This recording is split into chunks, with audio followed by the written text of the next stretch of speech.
ছেলে হওয়া এত সহজ না, অনেক কিছু ঘুরে আমাদের মাথায়।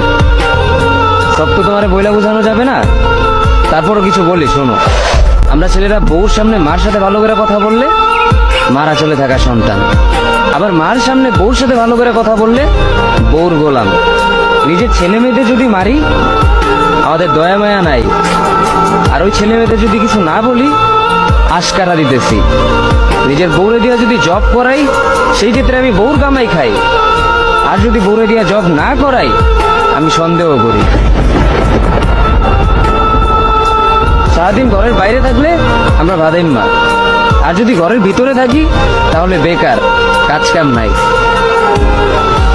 আর এই তোমাদের মেয়েদের গায়ে যদি আমরা ভুলেও টাচ করি না আমরা নির্যাতক, আর যদি তোমরা মেয়েরা আমাদের গায়ে হাত তুলো আমরা কাপুরুষ।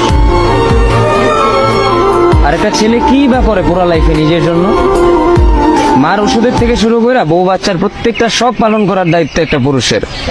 কিন্তু কি লাভ এত কিছু কইরা? দিন শেষে একটা ভুল করলেই সবাই ভুলা যায় যে কে কি করছে তার জন্য।